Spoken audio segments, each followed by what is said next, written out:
दोस्तों अक्सर लगातार जो आप लोग हमसे सवाल पूछते हैं कि नए वकील कभी भी अगर बेल फाइल करें तो बेल पर आर्ग्यूमेंट किस तरह से करें। दोस्तों बेल तो एक ऐसा टॉपिक है, मतलब किसी भी क्रिमिनल केस में किसी को अरेस्ट किया गया तो बेल तो वो कराएगा ही, पर बेल कराना इतना आसान भी नहीं तो इतना मुश्किल भी नहीं। सिर्फ आपको कुछ चीजें पता होनी बहुत जरूरी है। दोस्तों बेल में हालांकि देखा जाए बहुत सारे एस्पेक्ट्स देखे जाते हैं, मतलब कि एफआईआर कब हुई, घटना कहाँ हुई, घटना का वक्त क्या था, घटना के वक्त आप वहां मौजूद थे या नहीं, ऐसे कई सारे सवाल होते हैं। पर नए वकील जो फिल्मों को देखकर काफी चीज समझ पाते हैं या फिल्मों को देखते हैं, वहां तो जैसे ही शुरू हुआ एफआईआर कटी से लेकर जजमेंट तक सब खत्म हो जाता है आधे घंटे के अंदर ही। पर वहीं पर जो हमारी बुक्स बताती हैं बहुत लेंथी प्रोसेस को चलाती हैं, जो सीआरपीसी बताई गई है सारी धाराएं और चीजें। आप नए वकील हैं या फिर लॉ स्टूडेंट हैं, आप किस तरह से बहस करेंगे, मतलब कि आप अगर नए वकील अभी बने हैं तो आपने कोई बेल लगाई, किस तरह से आप बहस करेंगे, क्या क्या चीजों को आपको ध्यान रखना चाहिए, उसी के बारे में बताऊंगा अपने इस वीडियो में। ज्यादा कुछ जानने के लिए दोस्तों बने रहिए हमारे इस वीडियो के साथ। नमस्कार दोस्तों, स्वागत करता हूं आप सभी का अपने इस यूट्यूब चैनल पर जिसका नाम है फाइट फॉर ट्रूथ। मेरा नाम है वीरेंद्र वर्मा। जैसा आप सभी जानते हैं हम इसी तरह की लीगल अवेयरनेस की वीडियोस आपके लेकर आते हैं और आपको बनाते हैं कानूनी जानकार। दोस्तों कई सारे स्टूडेंट्स जो लॉ स्टूडेंट्स हैं या नए वकील बने हैं, उनके सामने बहुत सारे चैलेंजेस होते हैं, बहुत सारी समस्याएं सामने खड़ी होती हैं। बताने वाला कोई नहीं होता। अगर आपके घर में कोई पहले वकील साहब नहीं थे या आपके फ्रेंड सर्कल में कोई नहीं है या फिर ऐसे कोई वकील साहब जो रियली में आपको सिखाना चाहते हैं, तो ऐसे वकीलों के लिए बहुत सारी प्रॉब्लम्स खड़ी होती हैं। वो छोटी छोटी चीज़ों के लिए सालों तक वेट करते हैं कि मैं कब कोर्ट में खुद पर्सनली खड़ा होकर बहस करूँगा। आपने मान लो कोई बेल ले ली, ये चोरी का केस छोटा सा केस है, उसके अंदर आपने कोई बेल ले लिया, आपको बेल करवा दूंगा।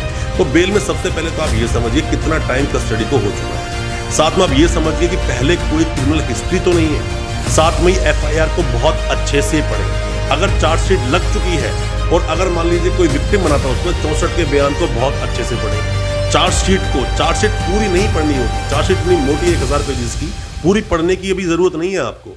बीच में आप देखना जहां पर वो बोलते हैं हालात बयान से शुरुआत करती है, हिंदी में अगर लिखा होता है, वहां पर 8, 10, 15 पेजेस होंगे मेन, जिसको आपको पढ़ना है। उसमें सब लिखा होता है, बताया गया होता है कि कहां से क्या क्या चीजें मिली, क्या क्या हुआ था, उसको आप जरूर पढ़ें। एफआईआर को आप जरूर पढ़ें, साथ में ही चार्जशीट के जो मेन पेजेस होते हैं उनको आप जरूर पढ़ें, और अगर 164 के बयान हुए हैं तो उसको भी जरूर आप पढ़ें। पढ़ने के बाद में देखिए कॉन्ट्रडिक्शन कहां पर है, मतलब कि मान लीजिए कि चोरी हुई उसके अंदर, पर आप तो उससे कुछ दूर थे, या फिर मान लीजिए कि आप खरीदने वाले में हैं, या मान लीजिए कि आपने चोरी की है, तो ऐसे बहुत सारी बातें बन जाती हैं। आप जब बोलते हो कि इतना समय मुझे जेल में हो चुका है, मेरे ऊपर कोई क्रिमिनल हिस्ट्री नहीं है, मैं इस केस में इन्वॉल्व नहीं हूँ, ऐसे ऐसे केस सारा हुआ, उसकी पूरी की पूरी डिटेल आपको पता होनी चाहिए। अगर केस को आधा अधूरा पढ़कर जाओगे तो बेल आपकी बिल्कुल नहीं होगी। बट जो टाइम होता है कस्टडी का, कितने टाइम से जेल में है, पर केस के फैक्ट्स आपके पास होने चाहिए। आप बेल लगाने गए हो तभी गए हो जब आप उस एफआईआर को कॉन्ट्रडिक्शन बना रहे हो। अगर आपकी एफआईआर ही है, अभी चार्जशीट नहीं है, तो स्टोरी क्रिएट कीजिए, अपनी स्टोरी बनाइए कि ये घटना कैसे हुई, आप वहाँ थे कि नहीं, आप नहीं थे तो क्यों नहीं थे, आप इसमें इन्वॉल्व क्यों नहीं हो। पर मैं आपको बता दूं, ये सब तो आप पढ़ लोगे, ये सब आप एफआईआर से मिल जाएगा। 164 के बयान होते हैं वो भी आप पढ़ लोगे, चार्जशीट भी पढ़ लोगे। बट जो कॉन्फिडेंस होता है वकील का वो बहुत जरूरी है। वो आपको किताबों को पढ़ने से नहीं आएगा, वो आएगा खुद आप सोच के जाइए कि नहीं मैं कर सकता हूँ, मैं अच्छे से बोल सकता हूँ। आप गलतियां भी करोगे, जज साहब वहां कुछ बोलेंगे नहीं आपको, जज साहब कोई डांटने के लिए नहीं बैठेंगे किसी को। आप जाओगे, बातें बताओगे, पूरे इंसिडेंट को तरीके से आप बताओगे। खास करके जब आपने बेल पर आर्ग्यू शुरू किया तो उससे पहले कुछ ना कुछ रिप्लाई बनाकर दिया होगा पुलिस ने, उस रिप्लाई को पढ़ो। आपने बेल क्या लगाई है और रिप्लाई आपके हाथ में क्या है। रिप्लाई को पढ़ने से बहुत कुछ क्लियर हो जाएगा कि पुलिस क्या बोलना चाहती है उसके अंदर। रिप्लाई का मतलब ये नहीं कि पुलिस ने रिप्लाई बनाकर दे दिया तो आपकी बेल डिसमिस ही हो जाएगी। आप बहुत अच्छे से बोलिए, अपनी जो बातें हैं उसके पूरे कॉन्फिडेंस के साथ में आप जज साहब के सामने प्रेजेंट कीजिए। जितना ज्यादा हो सके एफआईआर के अंदर जो बातें बोली हैं उन्हें नकारिए कि ऐसा नहीं था। अगर ऐसा ही है, आप उन चीजों को नकारेंगे, आप बताएंगे ऐसा ऐसी घटना कुछ नहीं हुई है, मैं वहां पर नहीं था या मैं उसमें इन्वॉल्व नहीं था, मैं आदमी को नहीं जानता हूं, ये मेरा कोई लिंक नहीं है, ऐसी बहुत सारी बातें होती हैं। जजमेंट्स का हवाला देने से कुछ होगा नहीं। आप बहुत सारे जजमेंट्स देते रहो, खड़े होकर एमएम कोर्ट में दे दो या सेशन कोर्ट में दे दो। कुछ जजमेंट्स जिस पर आप बहुत कॉन्फिडेंट हैं आप बिल्कुल बोले, अच्छी बात है, उससे आपकी प्रैक्टिस और एनहेंस होंगी।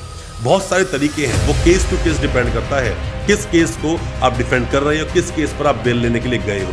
अगर कोई भी सवाल है नए वकीलों या लॉ स्टूडेंट्स के दिल में, आप हमसे सवाल जरूर पूछें, कमेंट बॉक्स में अपना कमेंट करें ताकि हम उसका रिप्लाई जरूर कर सकें और आपकी मदद कर सकें कि आप सही तरीके कैसे आप प्रेजेंट करेंगे कोर्ट को जाकर, किस तरह से कोर्ट में अपनी आप बात को रख पाएंगे। दोस्तों अच्छा लगा आज का वीडियो, हमारे चैनल को सब्सक्राइब करना बिल्कुल ना भूलें, साथ में लगा बेल आइकन जरूर दबा दें ताकि इसी तरह की लीगल अवेयरनेस की वीडियोस हम आपके लेकर आ सके सबसे पहले। बहुत बहुत शुक्रिया, धन्यवाद हमारे इस वीडियो के साथ बने रहने के लिए।